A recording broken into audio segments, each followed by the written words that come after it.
Hi, welcome to the Every Temple podcast. My name is Tony, and this is my co-host Janelle. Hello. And together we want to talk about the history and stories from every temple of the Church of Jesus Christ of Latter-day Saints. Today we are going to talk about the Boise Idaho Temple. Thank you for joining us.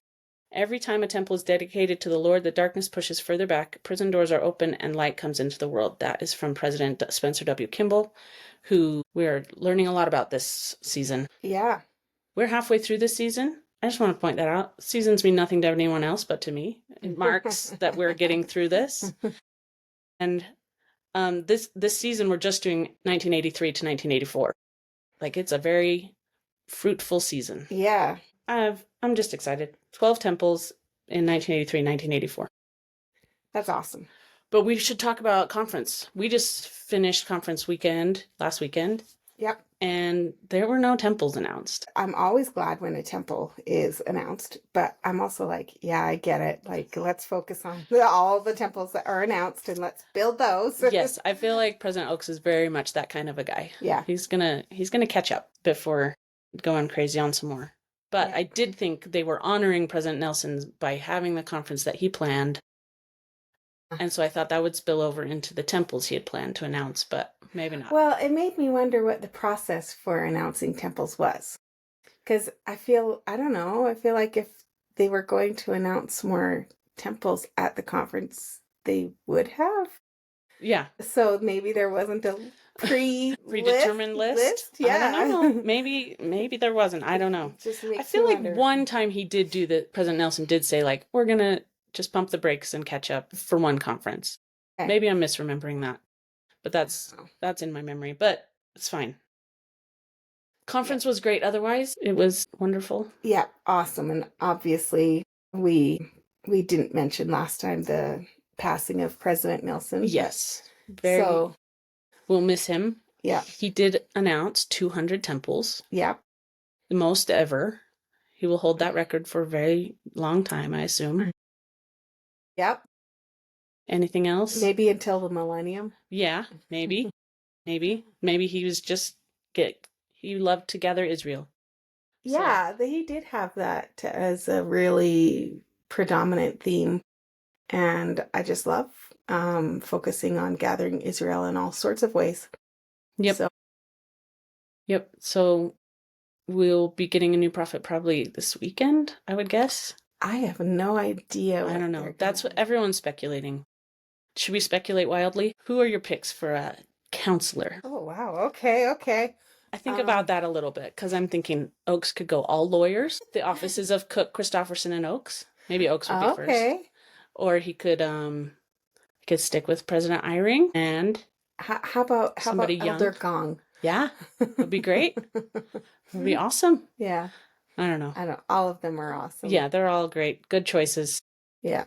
I'd just be interested to see who he... Maybe Elder Suarez. Ooh.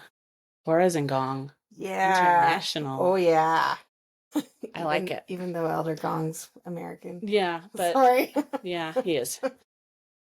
But President Oaks is 93. Yeah. So let's keep that in mind. Yep. He looks great. He does. He's a really nice person. Have you ever met him? I have briefly. I know a few of his grandkids. Cool. He was at our state conference a couple years ago, and I was able to shake his hand. Nice. Actually, I shook his hand in the 90s too. Yeah, I know. And he's a pretty nice guy. Yeah, definitely. You assume they all are. Yes, I definitely do. All right, we're going to move on. Temple news. The Elko, Nevada temple will be dedicated October 12th. Is that this Sunday? That's this Sunday for us. Last Sunday for you guys. Grand Junction, Colorado temple will be dedicated October 19th.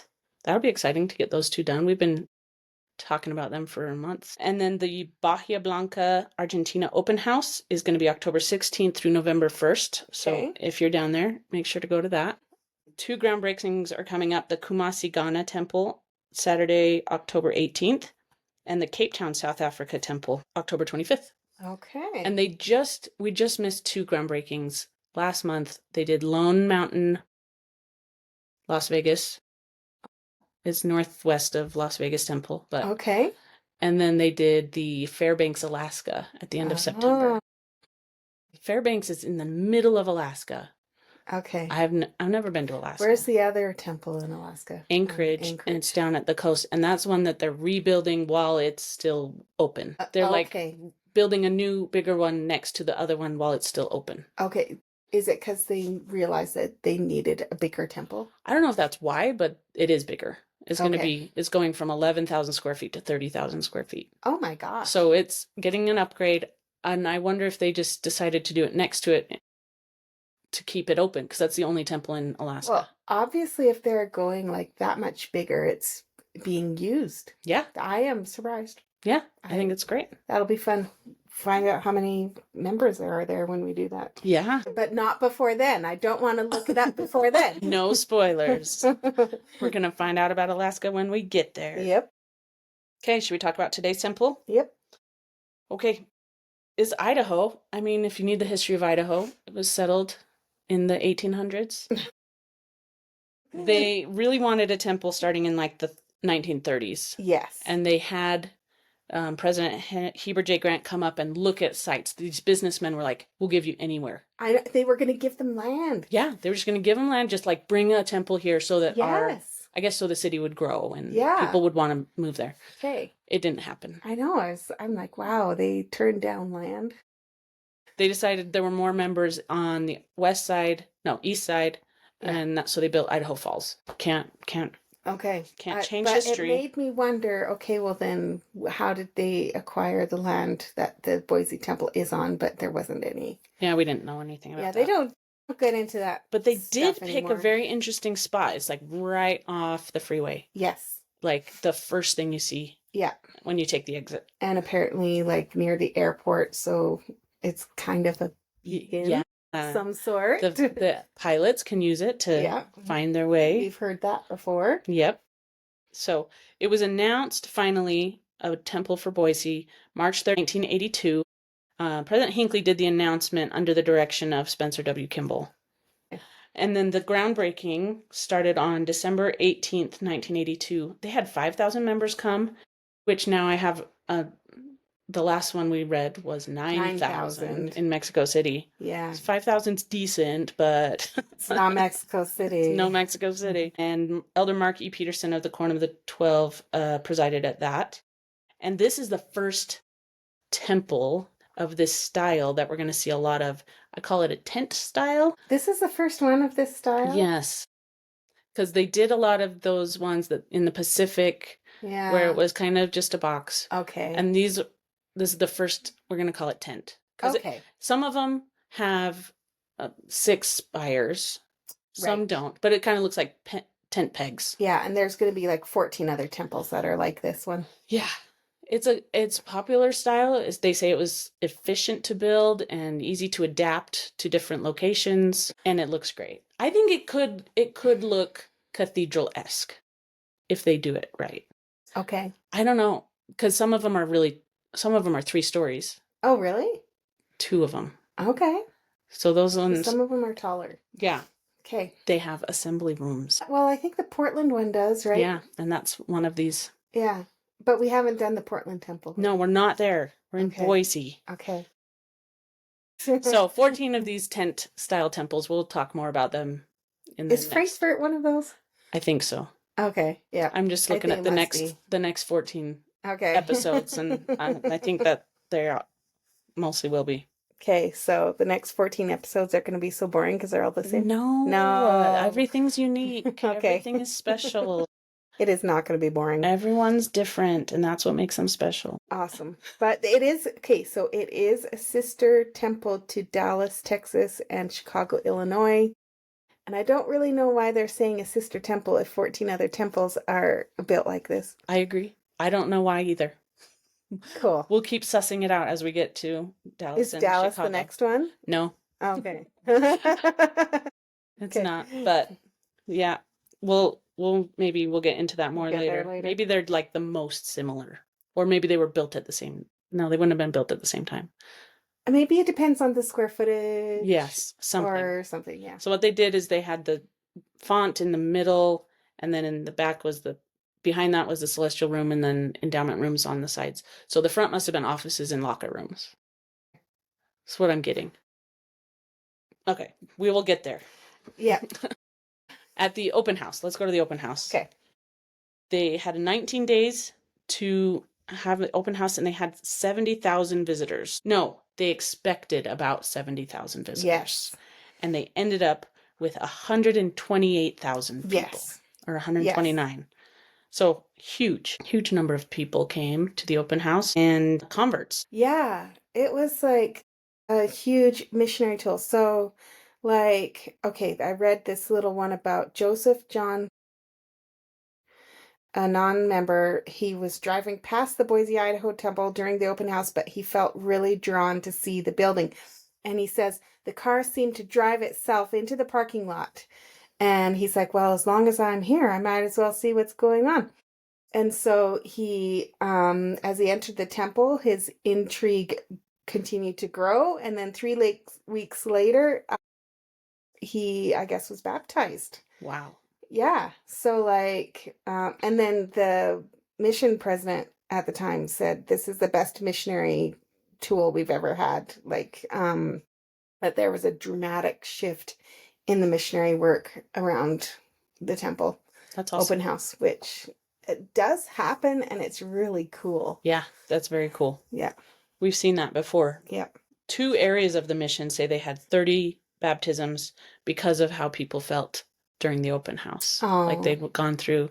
Yeah. And so that's 60 right there. Yeah. So the dedication, we're just screaming through this. Okay, that's good. The dedication, but I've got a lot about this. Okay. They did 24 sessions. What's going on with that? I don't know. I think they just knew a lot of people wanted to be there for the dedication. Okay, but they've done other dedications where they like streamed it to different places. I'm with you. Anyway, so because I'm like 24 sessions, that must get exhausting. Yeah, and President Hinckley, Hinckley did all of them.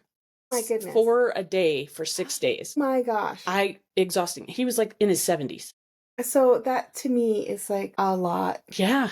Maybe after this they made sure they streamed it places. Well, the first session they had 30 general authorities, and all members of the 12 and all members of the first quorum of the 70. Oh wow! Why general authorities at that one? That's amazing because they can't do that anymore because there's just too many now. Yeah, for sure. But even the last time all of the 12 went to something was Rome. Yeah. Which is obviously a big deal, but it's not something they do very often. Yeah. The attendance at the temple dedications, all of them, was about 29,000. Okay. Now, they knew that the dedications were going to be well attended. The fire code does not allow unlimited numbers of people in the building. So the fire code allows for X number of people that can be in the building at a time. And they were just like, oh, we just need like an exemption just for this week, just to let us have more. And so one of the architects invited the fire chief to come to a special walkthrough tour, and hoping that then he could ask the fire chief to just be like, we just need an exemption of the fire code for this week, just to let people in. As he set up that appointment, he also called the First Presidency, the office of the First Presidency, and just let them know what was happening. And they said, we'll put this situation in our prayer roll for our meeting, which would be taking place at the same time as the fire chief was coming to tour the temple. At the end of the fire, so the First Presidency is praying about it, and the fire chief comes and walks through the temple, and at the end he does allow them unlimited occupancy for the week, as long as they do some safety measures are in place. And the brethren at the temple were totally astonished.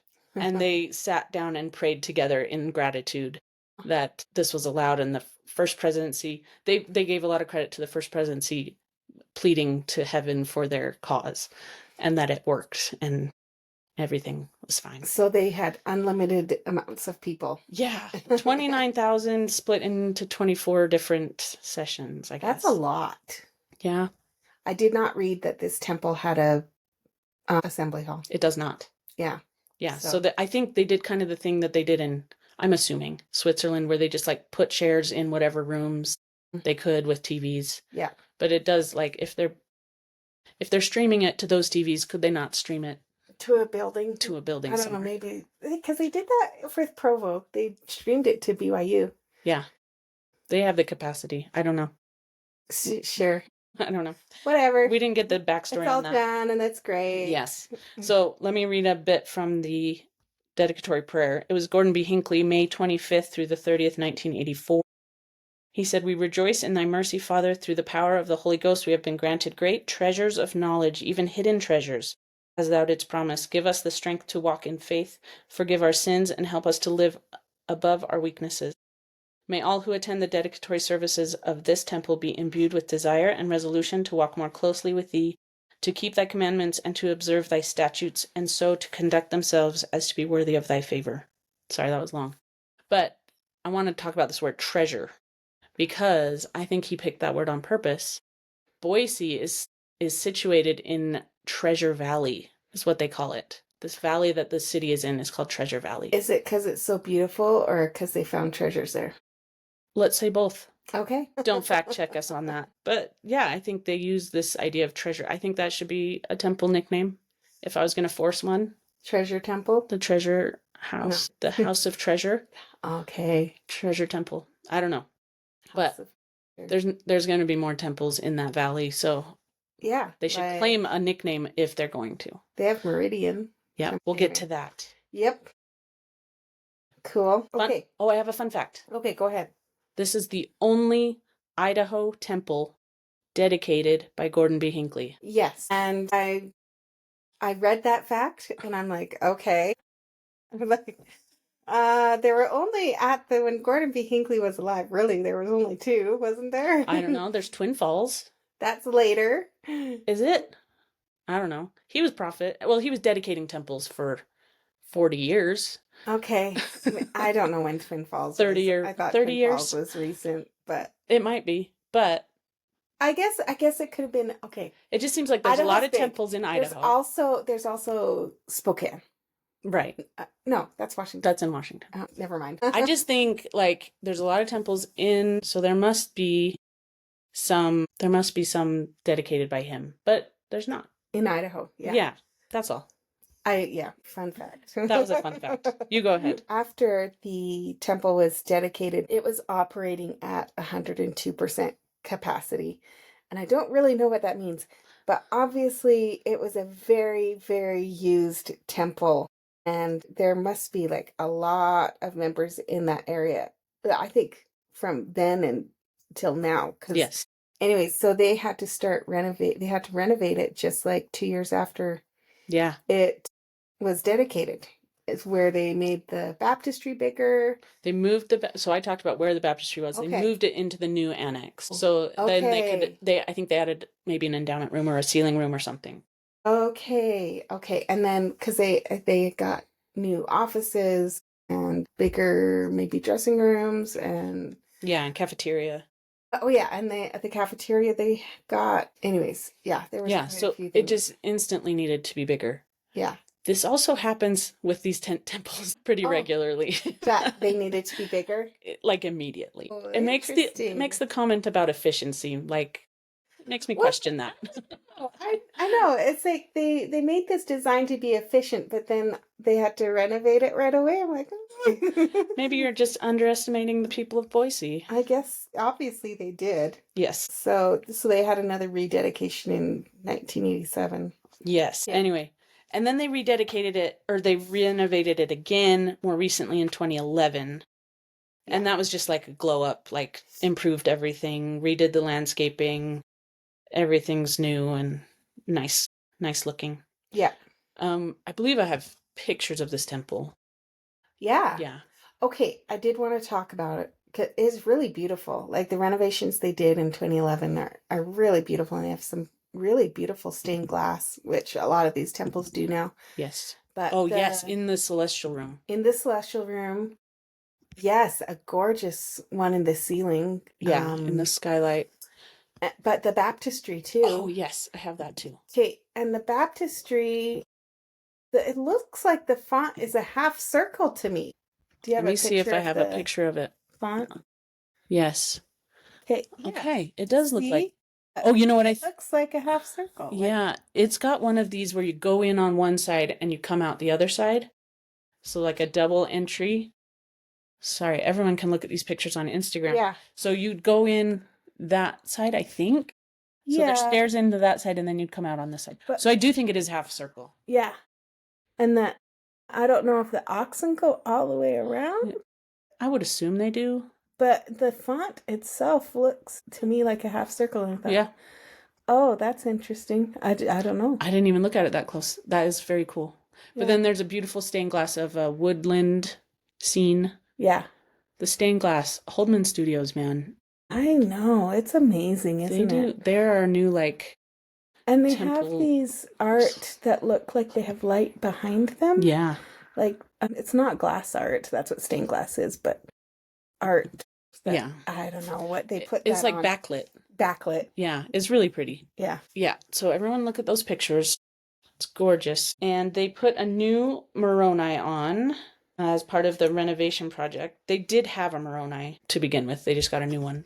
Yeah. I don't know what was wrong with the other one. I don't either. And I don't know what they do with the old ones, but Okay, are you talking about the 2011? I think so. So they had to replace the exterior. Oh, right. Yes. So I think this is one of the reasons why they had to like extensively renovate it, because they had to like fix the walls inside, because I guess apparently maybe the glue they used to stick because we came from the pioneer era where they Blocks of stone. had blocks of stone, and now like they've been doing like concrete and these are slabs of granite slabs that they glue on the outside, I guess. And whatever glue they used was seeping through the walls. And so they had to, and discoloring the walls. So that's interesting. So they probably gutted the whole thing. Did they also change the exterior? Mm-hmm.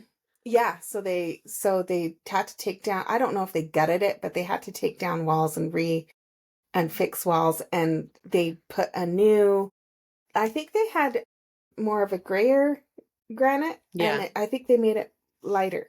Yeah. A more wider, That's different true. Yeah. granite. So, yeah. And it makes it, more temple glowy. Yeah. But there's nothing wrong with the gray temple. And, okay, the cornerstone. Oh, yeah. They moved the cornerstone. Quietly. Apparently, that's how it was described when I read it. It's like, don't want to cause a scandal. They quietly moved the cornerstone. I'm like, okay, is there a problem with moving the cornerstone? So what happened is it ended up being inside of the annex. Oh, and they wanted to move it to the outside. They wanted to put it on the outside so people could see it. Yeah. That's all. But funny that it ended up inside the annex after 2 years. And I think we talked about the cornerstone. It used to be a thing. Cornerstones used to be a thing. I think it's still a thing, but they just don't talk about it. But they're just it's more ceremonial, I feel like. It's a ceremonial thing now. Okay.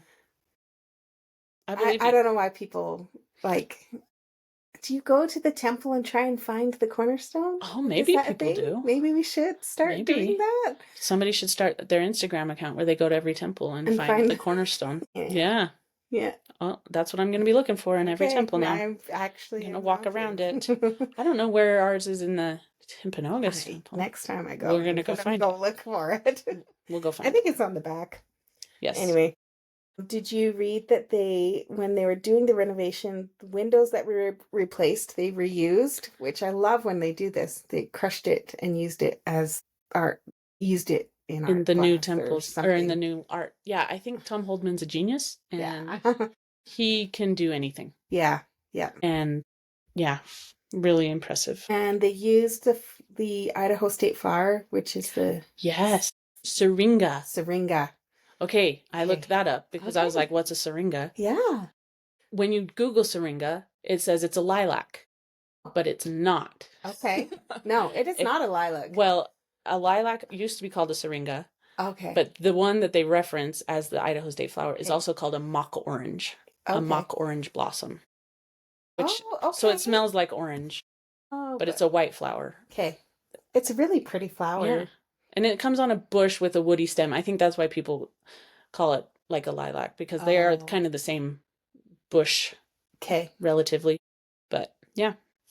it's really pretty, and how they use it in the temple is really, really pretty. Yes, So of course it is. They had the temple inside is blue and green and earth tones, and they have a 1,700-pound chandelier.